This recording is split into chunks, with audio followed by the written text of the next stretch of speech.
This summer, it has been fun. I don't think that this is always the case in different summers, but I have had so many people who have been telling me about different movies that they've seen. And I know I mentioned this story a couple weeks ago, but I was coming to church today, and I stopped at Starbucks at about 5:45 this morning, and I ran into one of my friends. He's a contractor. He's not a religious guy. He works on Sundays on these big industrial contract type stuff. So he's out there, and he was like, "Hey, Pastor Brad," he's like, I've seen this movie, The Odyssey, 3 times now. And he was just so excited about this movie that is this very, very, very old story that he told me. He said, there's some things, some emotions that I felt like watching this film that I have not felt since I was a teenager watching movies.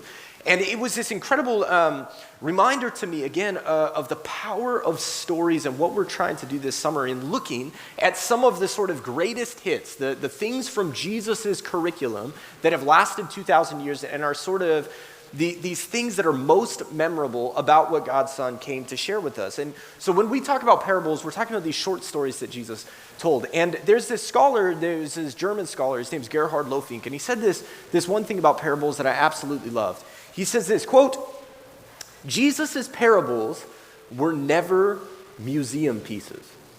From the very beginning, they were retold and reflected on and explained and relocated into new situations, and in the process, they survived as something eternally fresh and blooming." This is what caught my ear when I hear this contractor on his way to this busy job who tells me that he was up late last night watching The Odyssey for the 3rd straight time because it has something new for him. This old story that you could have read for the last, and sorry if I give away any spoilers when I talk about it, but you've had 3,000 years to have read it. So what's happening when sometimes we come to the Bible and we come to these things and we hear a story from Jesus and we think, oh, that's such a nice moralistic tale. Like they hadn't discovered being a good neighbor and tell the story of the Good Samaritan. And all those ancient, ignorant people, they just needed that story to learn a lesson that somehow we've outgrown, right? That's what happens when we take things from the Bible and we sort of put them in a museum, just like you could put Homer's Odyssey in a museum. And yet, when you take it out, when you really look at the essence of it, some of these things have deep things that fascinate us, that teach us about.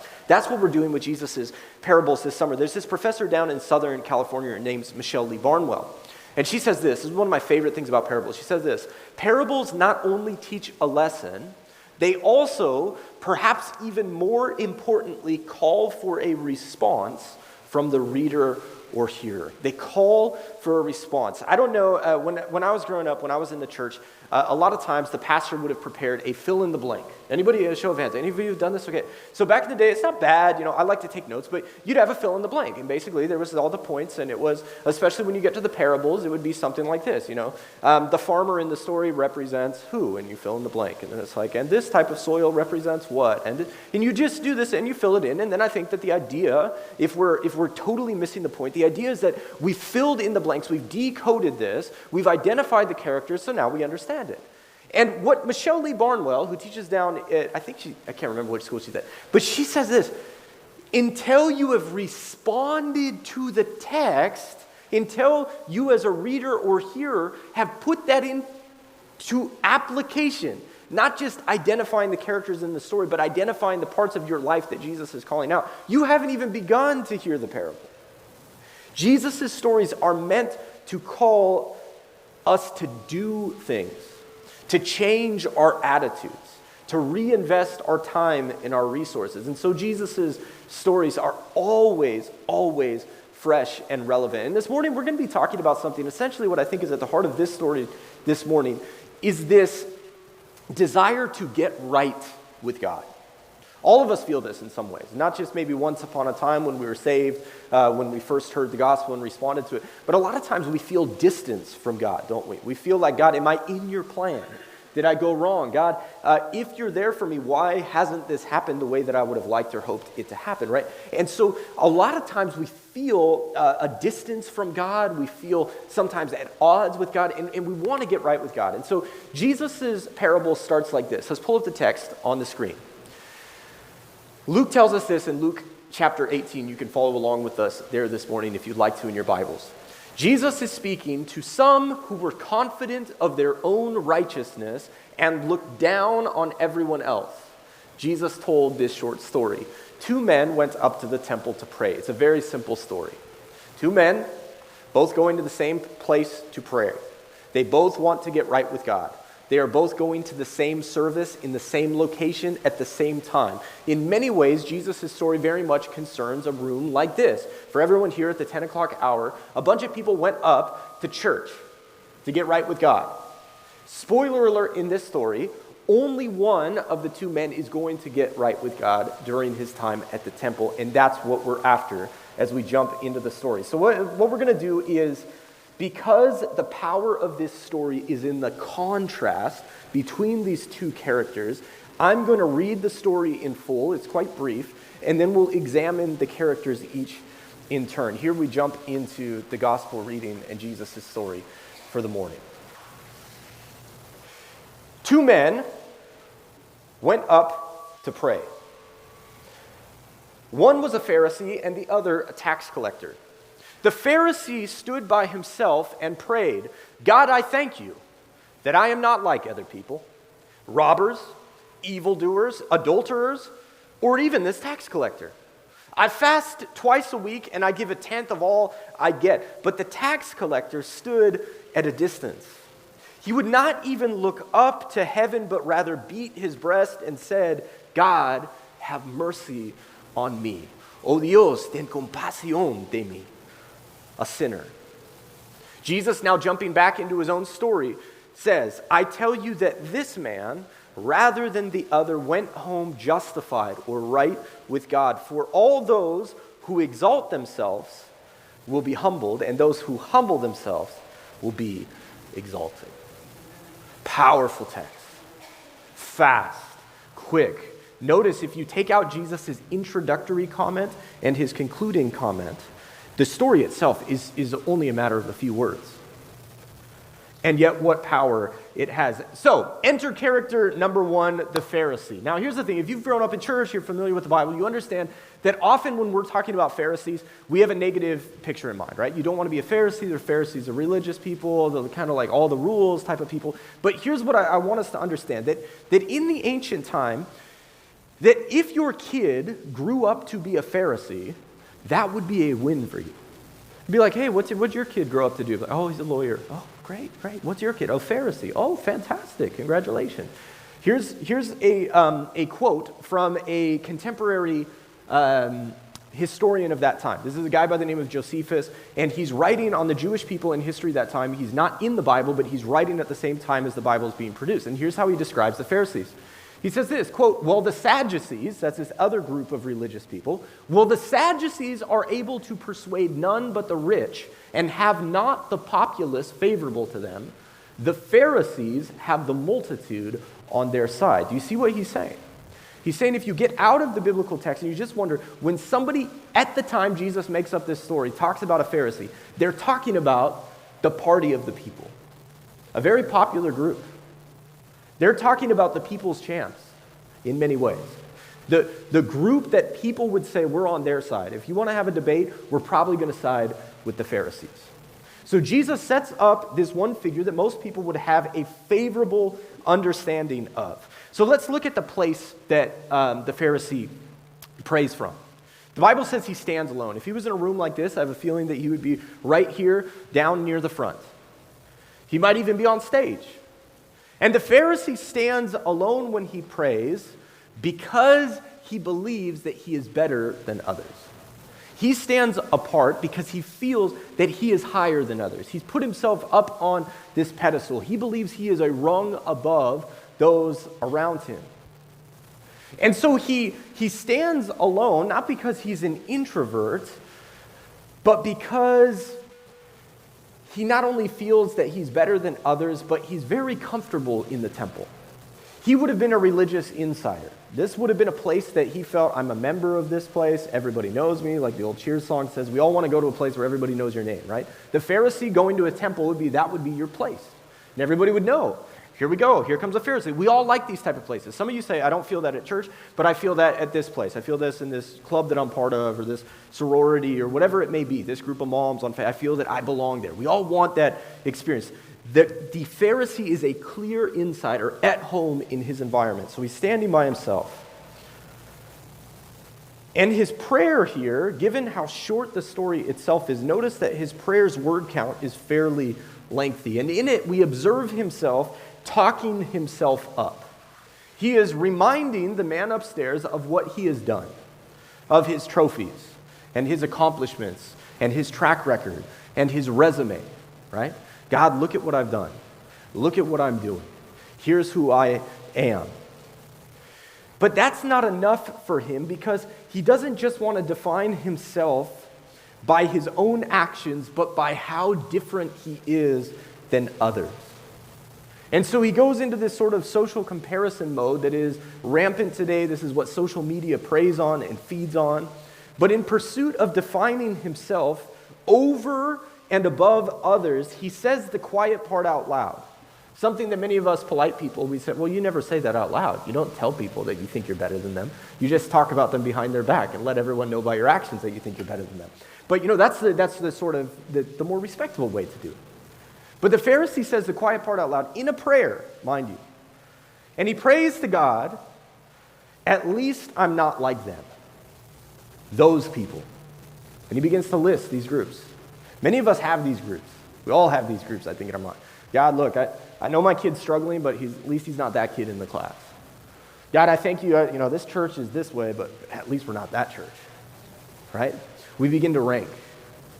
We begin to say, at least I'm not on that side of the aisle and the problem's there. My party's not perfect, but at least I'm not that. And that's what he begins to do.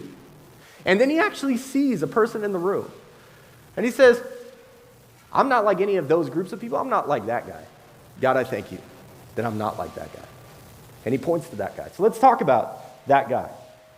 Enter the tax collector.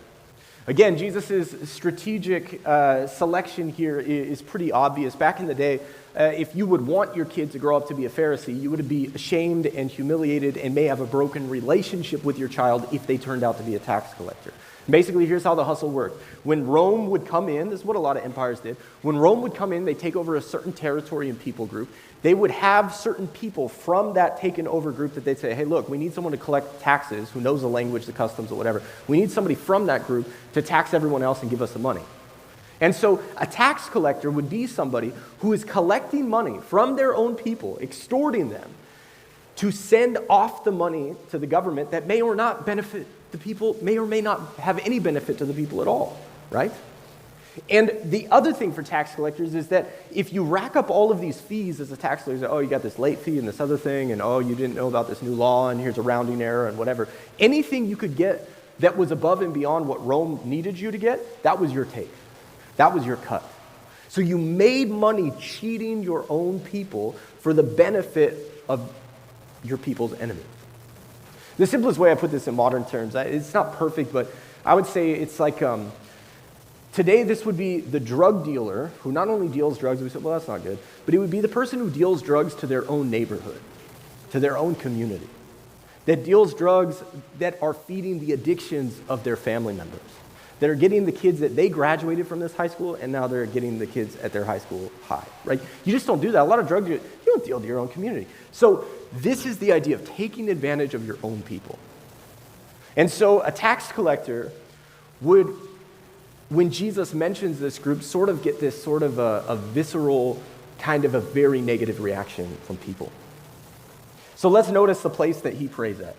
If the Pharisee is praying in the front row or on the stage, the Pharisee is in the very back row. I'd suggest here that where the tax collector would be would not even be in the back row, maybe here, but the tax collector would have found a way to jump over the barriers to get up into the very back of that balcony up there that we don't use. The tax collector might not have ever made it in here. He might be out in the lobby.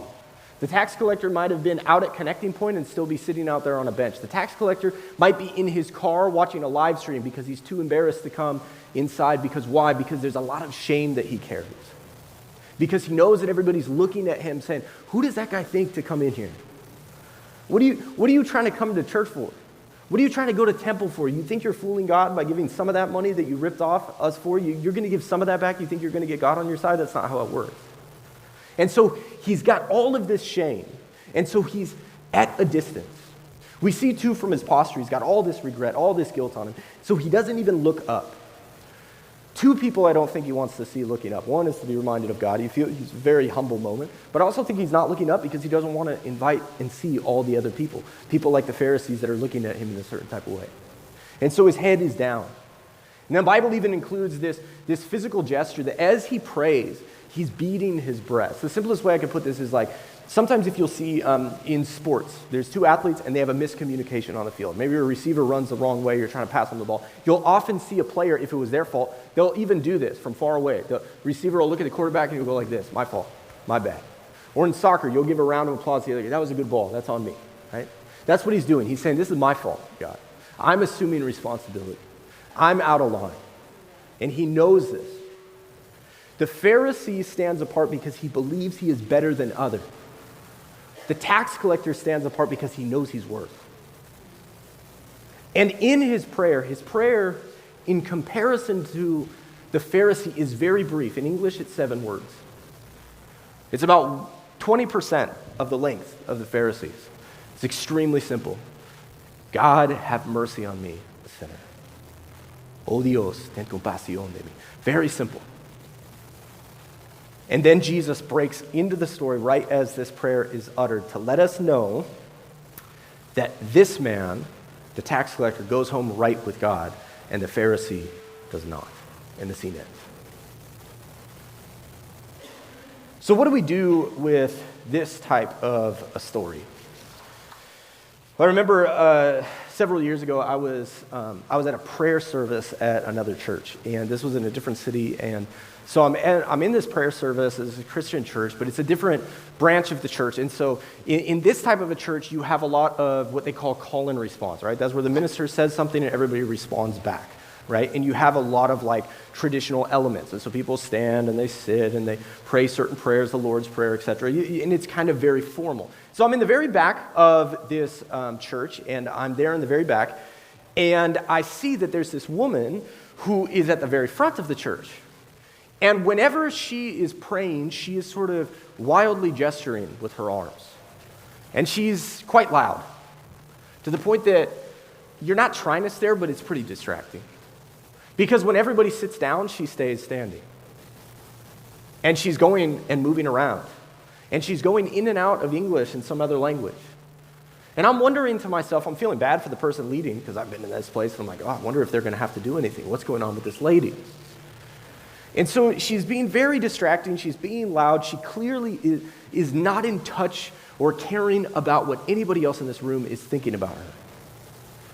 She's out of place. But as I'm looking at her, I remember that I had this story from the Bible come to mind, and I felt like God asked me, he said, Brad, how do you know which person in the room goes home right with me? Does this make sense?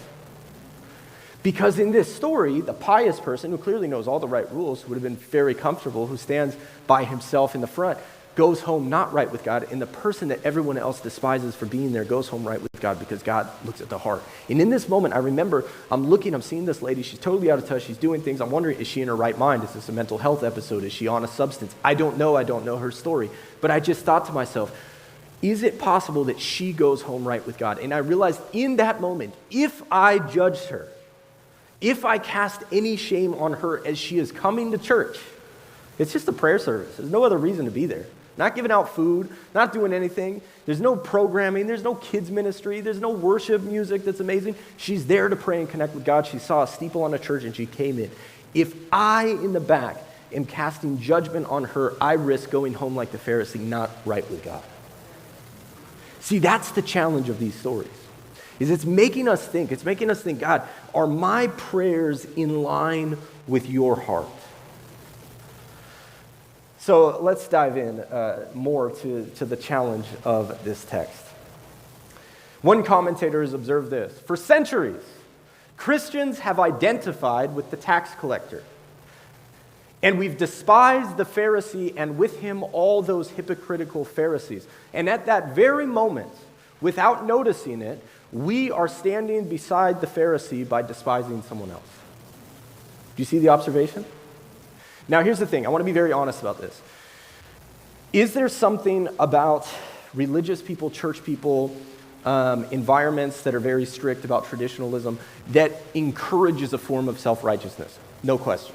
No question. The church has always struggled with hypocrisy. It has from the ancient times. It continues to do so today. Do I, as a pastor, need to be very careful in a particular way that I am not a Pharisee because of where I stand and sit and whatever? Absolutely. But I also want to point this out. This came to me this week. I just want to point out that for some of us, you could have grown up in church around very traditional, very conservative people. You could have grown up, got a tattoo that your grandma nearly had a heart attack with when you got your first tattoo. You can have all these different piercings. You can be completely far from the tradition that you were raised in and still be an incredibly self-righteous, judgmental person.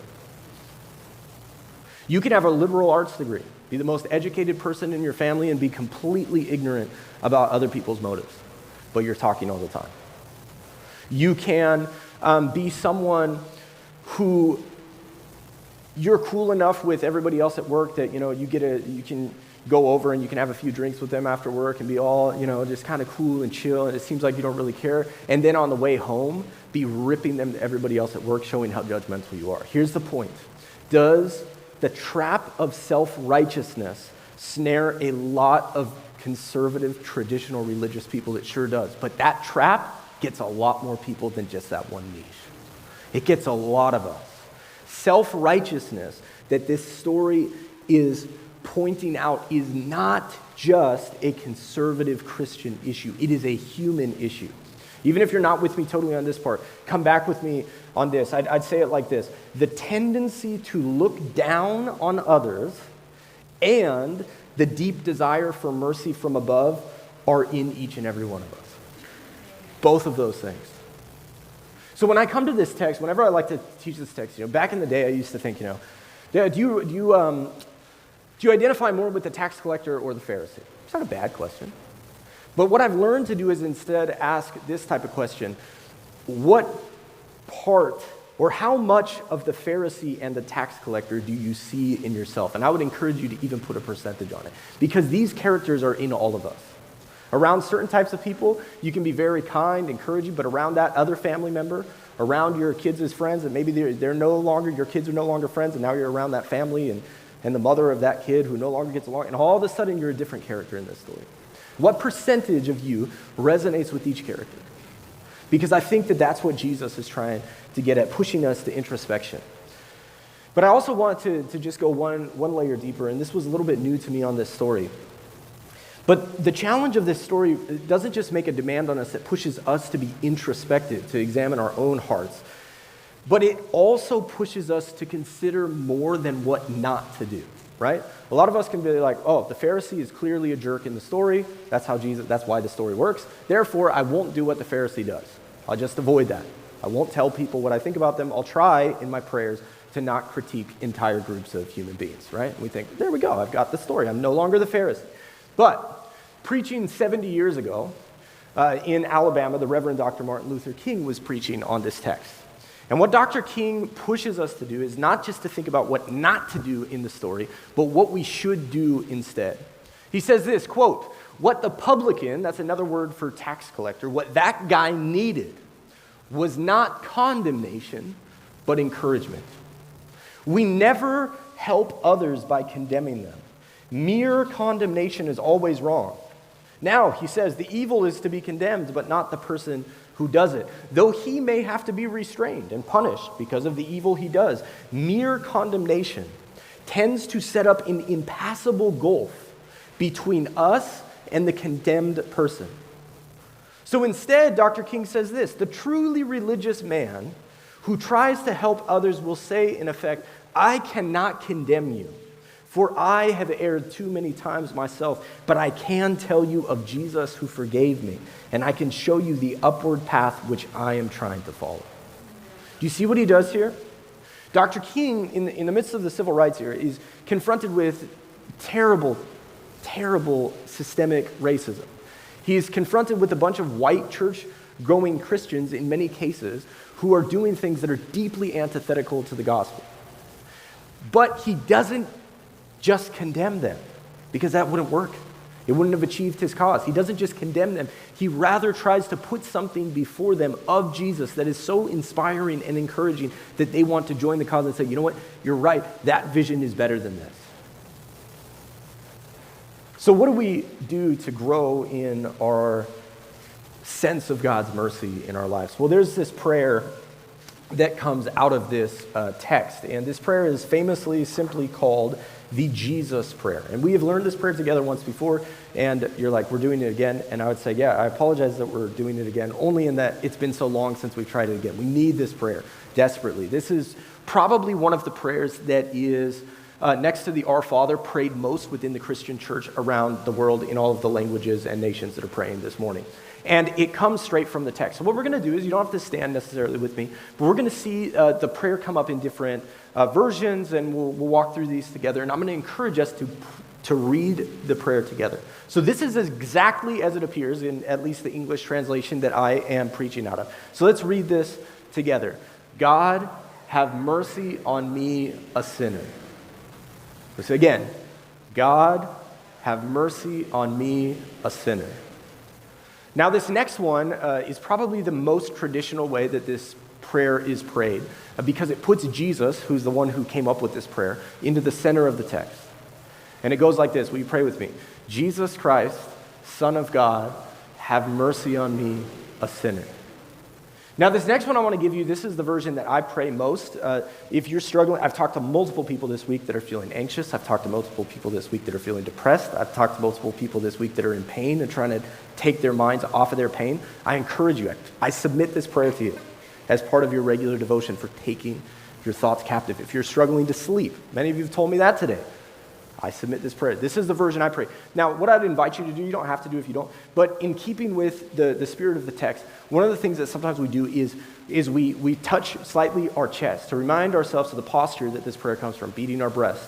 So if you're down, you don't have to hurt yourself, you don't knock yourself out or anything, but it's a lot of pent-up repentance or confession in the room. I feel that right now. Okay, don't knock yourself out, but on each line, if you would, just kind of hand over heart, assuming responsibility for our own decisions, for the good that we have not done that we should have done, and for the wrong we've done where we should have done good. And will you pray this with me?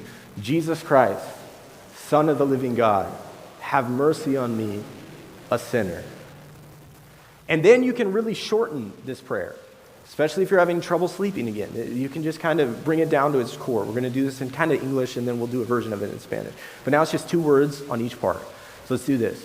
Jesus Christ, have mercy. Now we're going to do it in Spanish. Obviously, I'm not great at Spanish, but we're going to try that. Reminding ourselves of the family that we're part of. Let's try that. Oh Dios, ten compasión. And then finally, as you probably noticed, it can come down to just 2 words. Let's try it that way. Jesus, mercy. Now I forgot that I put those things up here. A lot of people link this to breathing. A lot of times as people get it down to just the essence of the prayer, we're calling on the name of Jesus, we're calling for God's mercy, his undeserved favor, forgiveness, kindness, grace. And we get it down to the 2 words. And so we're going to try and do that. It's hard for me to do it on mic, but as we pray Jesus this time, we're just going to take a deep breath in, and then when we say mercy, we're going to exhale. So let's try that together. Jesus, mercy. The whole Jesus prayer has been prayed continuously in 2000. And on the other side of the world today, they're taught to pray this prayer quite often in Christian churches. But it gets us down to the heart of this. Prayer, getting right with God, notice, is not about praying long prayers. It's not about being seen by others. It's not about being part of a group that's very popular with popular society. It's not even about other people seeing you. It's about something that can happen between us and God, that other people may be judging us in the moment, and yet we're getting right with God. And that's something that God can do in each and every human heart.